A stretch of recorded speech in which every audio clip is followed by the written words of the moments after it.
Terus aku lihat tongkrongan aku pada saat itu banyak masuk organisasinya itu namanya Court Monitoring KPK. Jadi kita di bawahnya KPK untuk ngerekam sidang tindak pidana korupsi. Berat juga. Langsung banyak kasus-kasus yang seru, jadi kayak gak masuk akal deh ini saksinya ngomong kayak gini. Nah dari situ tuh jadinya belajar ini emang boleh kayak gini gitu-gitu. Contohnya apa? Mekarta lah ya. Kan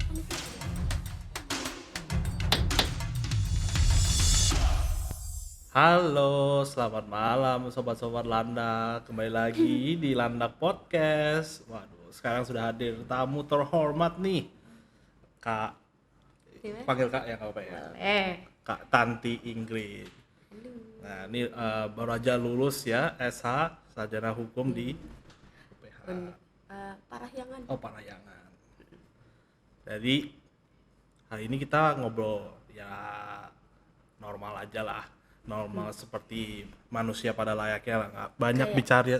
nongkrong. Iya, nongkrong lah, nggak banyak bicara mengenai teknis hukumnya gimana atau apa. Langsung aja kita mulai. Oh, sama bisa dicek ya sosmed Landak yang lainnya. Bagi yang di IG sudah tahu landak.id ya, sama websitenya juga landak.id, sama untuk Twitter, Facebook dan lainnya Landak aja, landak. Nah, ini udah ada kepercayaan saya. Buku ujian. Ujian ya 11 nomor lah, Tes uraian kehidupan. tes jurusan hukum.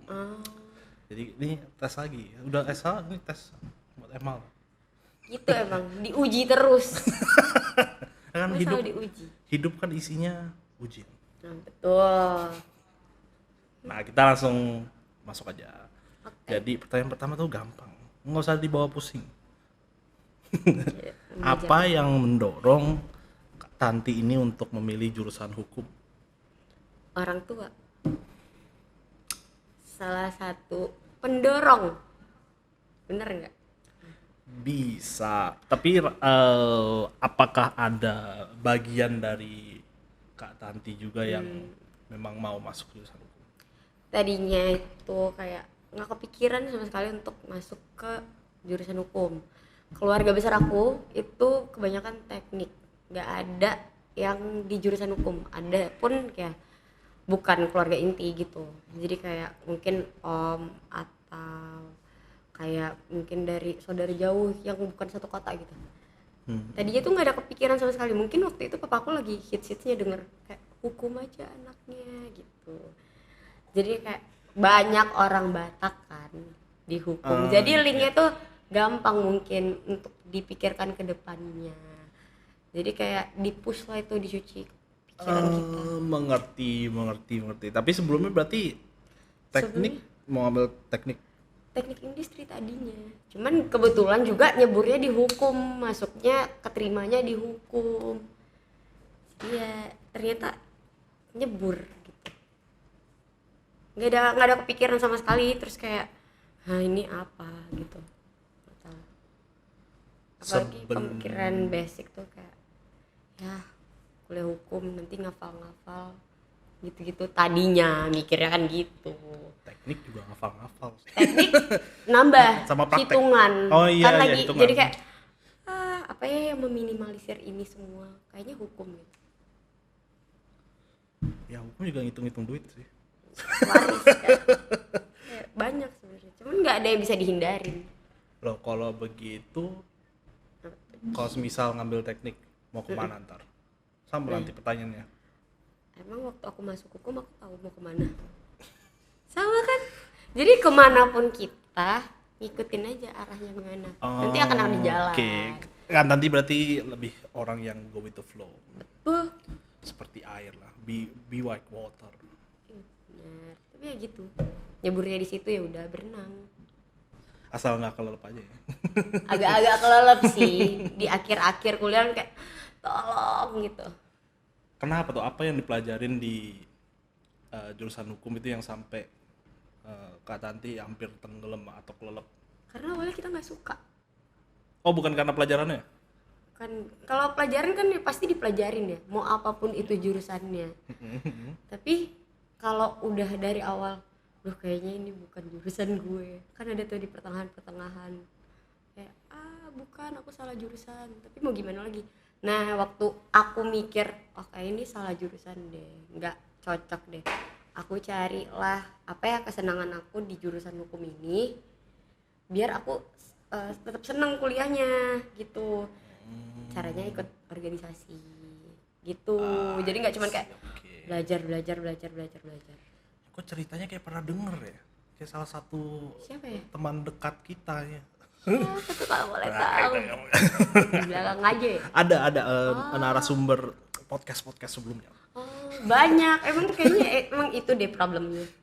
Nah kan ini ya istilahnya berarti Kak Tanti agak ya nggak mengikutin apa namanya jurusan hukum tuh, maksudnya gimana menghadapi tuntutan akademik ini, maksudnya lewat organisasi, apakah bersama teman gitu bersosialisasi, habis itu kayak Cara membuat kita tetap waras di kuliah hukum adalah dengan kita bersosialisasi dengan orang-orang hukum lainnya.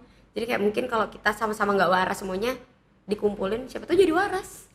Ya begitu kan? ya, kayak apa namanya, Contohnya kita ikut organisasi, mungkin kan kayak aduh kayaknya bosen banget nih kuliah, pulang kuliah udah belajar tapi belajarnya kayak nggak masuk nih ini kepala, jadinya ya udah diajarin temen kan, jadinya oh iya kayaknya gue inget deh jokes tentang pelajaran ini di dia, jadi nangkep gitu walaupun dari jokes gitu. jadi Kayak kemarin dia bercandain ini, jadinya ternyata itu pelajaran gitu. Unik kan? Oke, ya sebenarnya salah satu cara ngafal sih, jadi kayak pakai jokes gitu. Nah kan kalau misalnya kuliah hukum ada case terus nanti dibecandain tuh kasusnya, misalnya si A apa ngapain gitu-gitu, Jadi inget jadi langsung. kayak ini kan cerita bodoh kemarin gitu. Iya, kemarin gue ketawa gara-gara ini nih. Iya gitu, ternyata itu jadi bahan ujian gitu. Kayak kita nggak harus unik mikirnya kayaknya. Oke, berarti kalau boleh tahu organisasinya nih organisasi apa? Parayangan. Aku tuh di Unpar kan banyak, ada yang kayak mungkin kayak apa sih, peradilan semu, debat. Terus aku lihat-lihat dulu lah masih waktu itu kan apa ya organisasi yang kayaknya bikin aku waras gitu. Kayak debat mungkin harus baca banget gitu, harus pinter banget atau apa. Terus aku lihat tongkrongan aku pada saat itu banyak masuk organisasinya itu namanya Court Monitoring KPK. Jadi kita di bawahnya KPK untuk ngerekam sidang tindak pidana korupsi. Berat juga. Langsung. Jadi kayak langsung kan kayak ini nih kayaknya seru. Soalnya langsung ngadepin ke pengadilan walaupun kita ngerekam sidang, bikin rangkuman sidang kayak gitu-gitu, tapi kan kayak keren nih, ada pride-nya dikit. Pride sidang tuh berarti maksudnya bener-bener sidang yang bukan cuman ngikutin persidangan gitu-gitu, bener-bener yang kita dijadwalin Senin Rabu untuk ke persidangan, ngerekam sidang. keren Dan juga banyak bisa begitu ya. banyak kasus-kasus yang seru, jadi kayak gak masuk akal deh ini saksinya ngomong kayak gini. Nah dari situ tuh jadinya belajar ini emang boleh kayak gini gitu-gitu. Contohnya apa? Yang paling ya mungkin nggak terlalu konfidensial sampai nggak bisa dibilang di contohnya Meikarta lah ya. Kan itu sidangnya di Bandung. Berat. Itu tuh salah satu sidang yang aku rekam dan ya seru. Nggak coba bisa bilang seru aja. Itu setahu aku bukannya belum selesai sampai sekarang ya. Ya kita nggak tahu ya gimana kelanjutannya, cuman waktu itu ya seru lah sidangnya, kan ada saksi-saksi jadi kayak kita lihat gitu ya. Sebenarnya tanpa harus ikut itu kita juga bisa lihat sidang kan, cuman untuk terjun langsung terus tahu detail kasusnya dikit-dikit gitu, jadi kan belajar ya. Terus kalau kita mau ujian tuh walaupun sambil rekam sidang jadinya belajar bareng. Dan kan di organisasi juga kan, jadi maksudnya bisa gosip-gosip tentang barusan kasusnya kan, monitor. Betul, bisa basa-basi kayak ini kan bahan ujian minggu depan gitu. Berarti Meikarta pernah jadi bahan ujian? Nggak juga sih, cuman kan bentuk acara, kan udah hukum acara pidana gitu. Kalau untuk kasusnya nggak ada sidangnya gitu-gitu, nggak ada, cuman kayak kita bikin rangkumannya. Ini Oh, jadi agak kayak lebih makan waktu. rangkuman, berarti kayak semacam Risalah sidang Oke, gitu. tapi jadi fun tuh, maksudnya gara-gara Fun. Karena bareng-bareng. Kalau sendiri mungkin kayak, oke kamu ngerjain ini semuanya sendiri, oke aku nangis aja, enggak mau gitu. ya makanya soalnya kalau aku pikir ya, apa namanya, cuman nonton sidangnya Meikarta pun udah nggak mau nulis maksudnya. Iya, bosan. Bukan bosannya ya, Salah satu ribetnya. Nah, bener sih. Ribet banget. Waduh, kalau semisal berarti bisa dibilang lah kalau yang monitoring kasus Meikarta ini salah satu sukanya di dalam apa namanya, ya pembelajaran di Universitas Parayangan. Ada nggak salah satu dukanya selain memang bukan passionnya tadi? Kalau duka, nilainya susah banget. Apanya? Nilai untuk ujian dapat nilai bagus tuh susah gitu doang. Tapi ya emang harus dihadapin.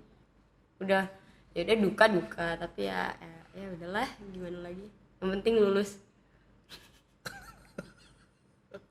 Bener kan, daripada kita stres pusing kayak gimana lagi, ya udah kita minimalisir kepusingan kita. Ya udah, mau gimana lagi, mau belajar sampai mentok juga, kalau emang dapetnya segitu ya udah nangis aja, nggak apa-apa, keluarin aja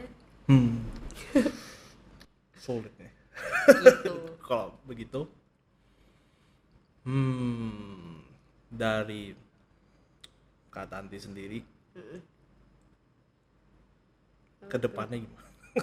Ini kan makanya tadi sebenarnya pertanyaannya menjurus ke situ. Kan habis udah lulus nih sarjana hukum, berarti kan bisa milih, ya sebenarnya ada pembelajaran lagi ya setelah itu, misalkan mau jadi corporate legal atau yang lainnya lah. Nah, sebenarnya mau jadi apa sih di apa namanya setelah SA ini? Mau jadinya banyak, yang kejadian yang nggak ada sih sekarang ini yang dilakuin gitu. Tapi kalau dilihat-lihat ke belakang, kayak dulu pengen banget, karena dari apa sih, organisasi sebelumnya kan aku magang di situ, aku kayak kayak jaksa ini keren banget gitu. Tadinya pengen mencoba menjadi jaksa, tapi kayaknya mundur lagi gitu. Terus kalaupun jadi lawyer, aku pengen tadinya mau litigasi untuk beracara, tapi sadar diri kayaknya badan tuh nggak kuat untuk berlitigasi, berperang di pengadilan tuh kayaknya belum kuat gitu. Mungkin lebih karena mental ya? Iya benar, diakuin. Bukan fisik kan? bukan mentalnya belum ada, kayak ciut banget. Sebenarnya karena belum dicoba sih, apapun itu kan sebenarnya ada pressure-nya, tapi karena belum dicoba. Tapi dari dulu pengen, cuman ya ketakutannya lebih gede gitu. Bisa lah menurutku, maksudnya jadi jaksa Tanti keren juga namanya. Jaksa Tanti itu kan di belakang apa namanya aja. Kayak gitu, tapi ya gitulah. Sekarang untungnya dapetnya yang sesuai jurusan lah gitu. Walaupun ternyata yang kayak dulu kayaknya ngerasa nggak cocok, nggak suka, tanya keceblosnya tetap di sekitaran hukum kan, begitu. Ya sebenarnya masih bagus sih di apa namanya sekitaran hukum. Kalau sebenarnya ya karena ya kita sekarang di era digital kan, dan sebenarnya mau ya Kak Tanti itu lulusan hukum pun ya mau mengambil yang lain juga bisa sih sebenarnya ya kan.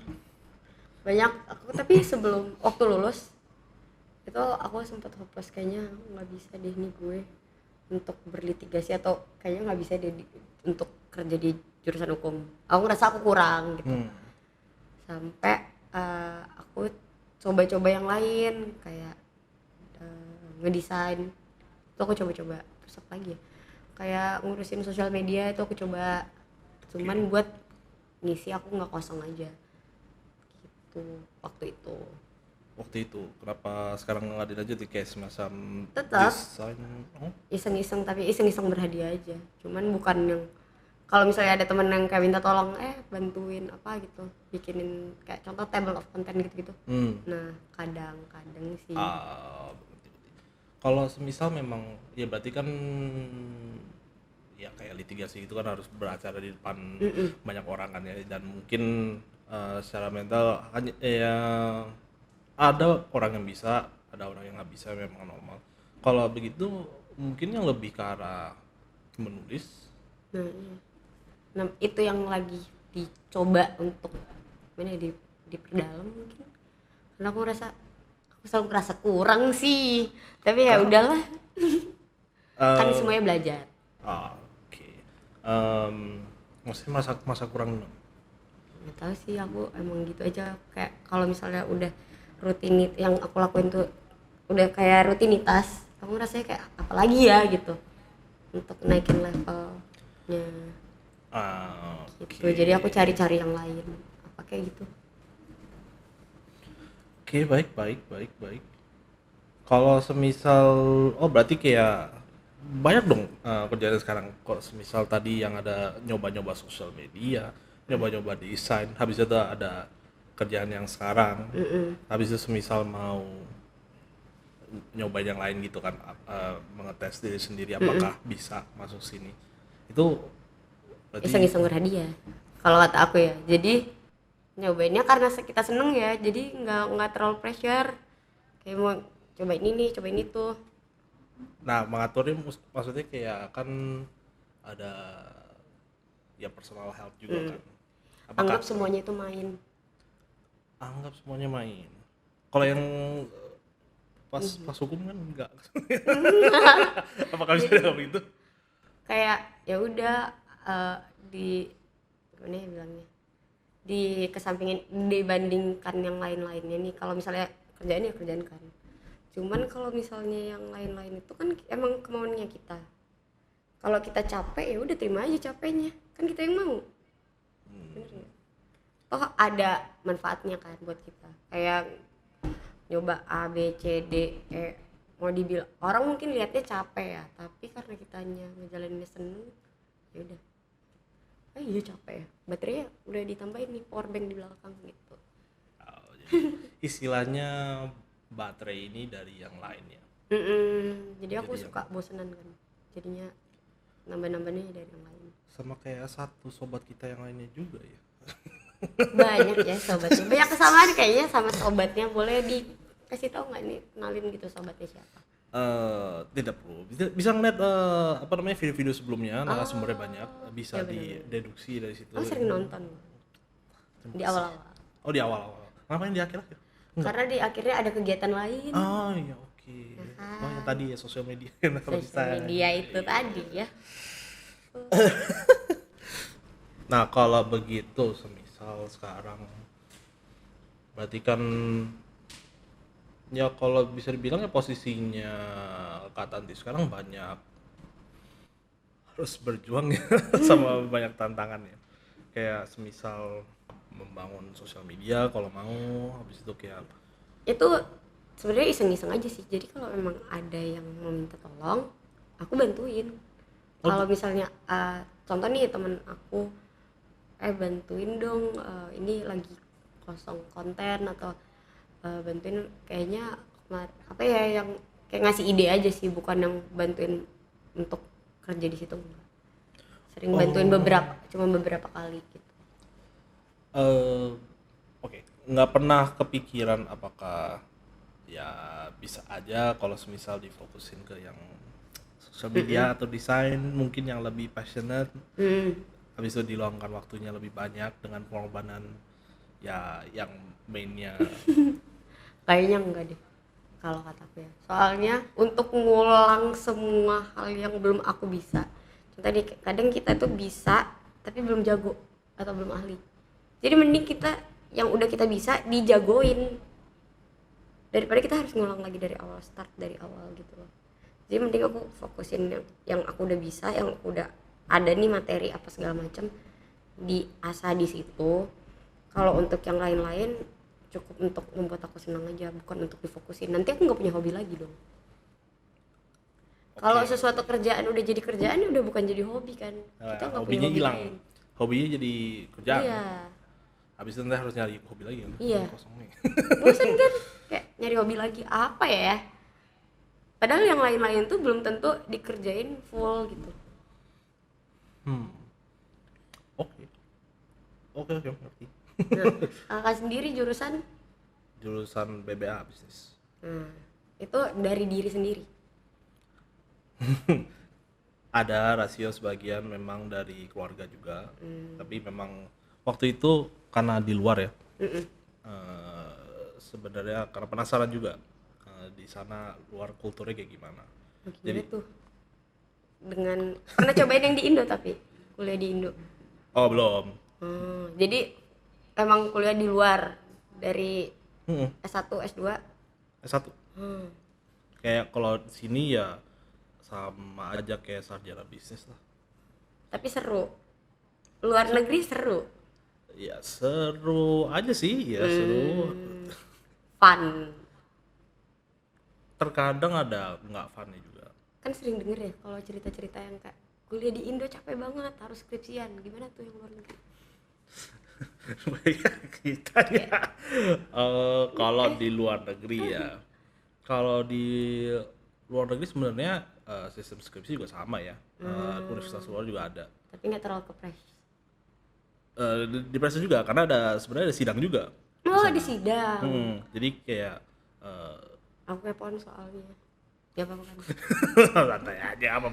Nah, iya jadi sidangnya tuh kalau di sana kebetulan di Jepang ya.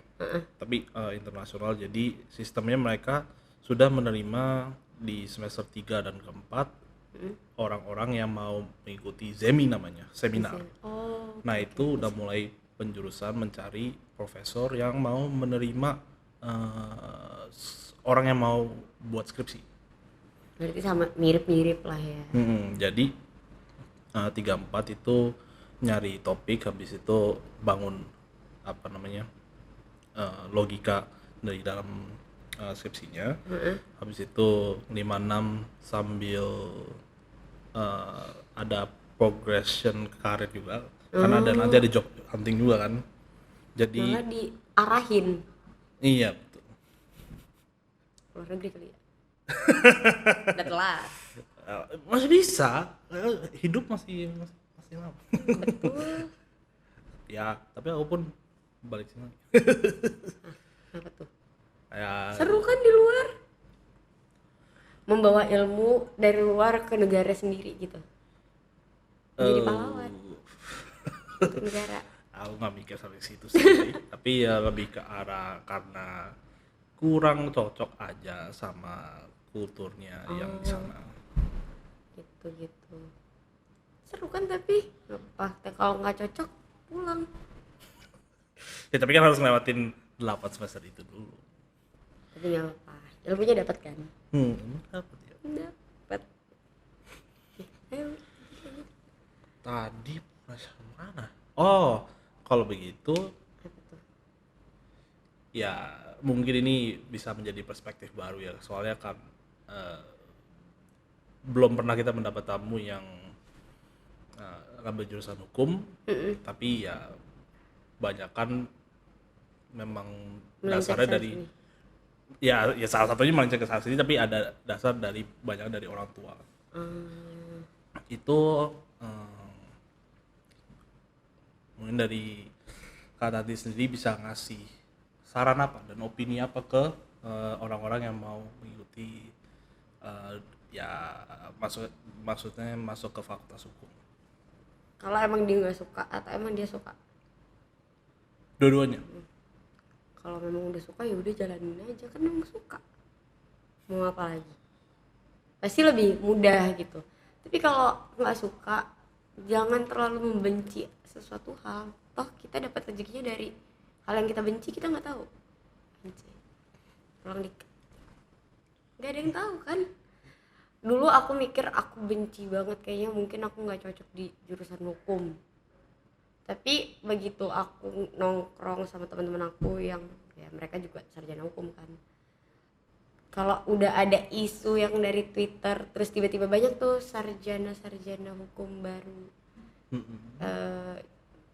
kayak lulusan sosial media kan, itu kan kayak mereka debat yang membuat kita pertanyakan tuh, emang lu udah baca semua? Kita yang sarjana hukum aja belum berani ngebahas karena takut tim kita bahas tuh menggiring opini kah atau yang apa kayak gitu. Itu ternyata mikir ternyata kita mau sebenci apapun kita di kuliah dulu, ternyata kita seneng ngebahas hukum, ternyata kita emang suka bersenggolan dengan kasus hukum gitu tanpa disadarin. Jadi waktu itu yang sadar tuh temen aku, kita bilang benci hukum, ternyata kita masih ada otaknya ya di hukum gitu. Secara nggak langsung gitu mikirnya, ternyata kita masih ada ya otaknya, kayak masih bisa ngejawab gitu. Walaupun kita mikir salah nggak ya jawaban kita, ternyata ada opini yang sama atau apa gitu. Karena nggak ada yang salah dan benar di kalau mana ini. Karena semua abu-abu kan. Sama kan banyak juga kejadian yang kayak semisal yang agak lama sih, tapi ya baru-baru ini yang RKUHP juga kan, kayak baru rancangan tapi udah banyak yang demo atau apa segala gitu kan. Betul, itu adalah salah satu yang membuat skripsi saya mundur. RKUHP Karena tadinya mau bahas itu. Ya itu Itulah. Ya itu cuman, agak nggak oke aja sih. Kita harus bisa putar otak kan untuk ya apalagi ya ini yang melipir lah gitu. Itu juga. Ya sebenarnya mau nanya juga sih, kalau semisal di apa namanya fakultas hukum gitu kan, itu kan bikin skripsinya bergantung banyak lah sama UU atau ya KUHP. Kalau semisal literatur gitu-gitu ya. Ya literatur dan ya artikel-artikel yang lain adalah. Tapi kan basic foundationnya itu UU. Ya. Kalau semisal di tengah-tengah ya misalnya lagi menulis lah, terus habis itu ada perubahan. Nah itu aku. Itu jadi waktu maksudnya? Itu kayak aku kapan deh? Pokoknya itu mandek karena draft terakhir tuh di September 2019. September, oke. 2019. Pas belum COVID. Iya. Jadi aku kira perjalananku ini akan mulus, gitu. Akan mudah, akan tenang. Tiba-tiba demo di mana-mana, terus kayak oke, di hold. Aku tungguin, kok nggak ada lagi nih. Jadi ya putar otak apa yang bisa dicocokin untuk mengganti itu gitu, rumusan masalah. Jadi kayak masalah-masalahnya diganti aja. Pada saat itu ya aku muter otak kayak gitu. Kalau nggak akan jalan. Pernahkah ada maksudnya kayak ya semisal dari teman-teman ya Kak Tanti lah, yang memang mereka skripsinya jadi gagal gara-gara perubahan? Oh enggak sih. Enggak. Gagal mungkin karena nggak dikerjain gitu. Bener gak sih? Ya, itu salah satu. Soalnya gimana pun caranya mau itu diubah ataupun itu diganti, kan ada peraturan lain yang relevan, tinggal dicari kan, entah itu dari mana, entah dari tiba-tiba dia bertapa terus kayak muncul gitu, kita nggak ada yang tahu gitu, tinggal itu dicari aja, nggak tahu ya, kalau kata aku sih gitu. Mungkin ngomongnya lebih gampang, cuma strugglingnya waktu kejadian tuh nangis gitu. Jadi yang pas September 2019 ya gimana ya, kena COVID kan, kena apa nih? Apa nih semua bertubi-tubi, bener-bener kayak gitu udah. Udahlah. Nah kalau begitu, yang kayak sekarang udah lulus SH, apakah membantu di main jobnya Kak Tanti? Lumayan ngebantu, karena kan kalaupun kosong banget nih, nggak tahu apa-apa, mungkin kalau di prakteknya atau di kerjaannya kan berbeda ya, banyak banget lah yang berbeda, nggak semudah yang dibilang teori bakal kejadiannya A dapatnya A gitu. Tapi balik lagi, sering nanya, kalau ya sadar kita salah ya tanya lagi, maksudnya aku kepoan kan, jadi kalau misalnya sesuatu tuh aku banyak nanya-nanya sih, kayak basa-basi nanya ke orang, karena mending aku dianggap nggak tahu apa-apa daripada dianggap sotoy. Daripada nih aku misalnya kayak, oh iya gua jurusan hukum, gua udah tahu lah ini, lu mau bahas hukum apa sama gua ladenin, terus gua ditanya kan ngapain ya. Iya benar juga Kayak sih. mending aku anggapnya aku nggak tahu aja begitu, jadi kalau begitu orang jelasin, oh ternyata sama ya pemikirannya, atau enggak, oh ternyata aku kurang nih di sini, kayaknya aku harus baca sih tentang ilmu ini lagi deh, ilmu hukum ini lagi deh gitu. Ya memang kadang-kadang juga harus bisa bilang ya kalau memang nggak kurang tahu sesuatu, atau kayak misalkan kurang info akan sesuatu gitu Iya. kan, jangan langsung main gitu itu ya. Wah ini berarti Apalagi hukum kan berkembang ya, nih cepet banget, gak tahu apa-apa tuh set gitu. kata ini berwibawa sekali. Bohong gitu, tenang, Beneran. bohong ini mah. Coba dibuka dulu topengnya. Oke. Tapi banyak, ini tuh banyak ngobrol sama orang, jadi kita enak aja gitu menceritakan, kan kita juga gak menutup cerita-cerita dari orang gitu loh. Oh ternyata yang aku tahu tuh cuman seupil dunia gitu. Boleh nggak tuh ngomong? Makin tahu upil yang lain makin nggak tahu. Gimana tuh? Gimana tuh? Nah dengan itu berakhir sudah Lambda Podcast kali ini. Makin tidak tahu apa namanya upil yang lainnya, semakin banyak yang tidak tahu. Nah, ini aku dulu, ini aku yang sekarang. Oke, baik sobat-sobat, terima kasih sudah mendengarkan dan menonton podcast Landak. Ya, untuk videonya nanti bisa dilihat juga di YouTube ya. Dan untuk soundnya bisa dilihat bisa didengarkan di Spotify. Nah, terima kasih banyak loh udah Terima kasih. bisa datang hari ini. Waduh, Seru loh. ya seru ya. Ya intinya untuk intinya untuk banyak berorganisasi lah. Jadi kayak bersosialisasi itu bisa menjadi salah satu kekuatan lah. Terima kasih banyak. Sampai jumpa di podcast selanjutnya.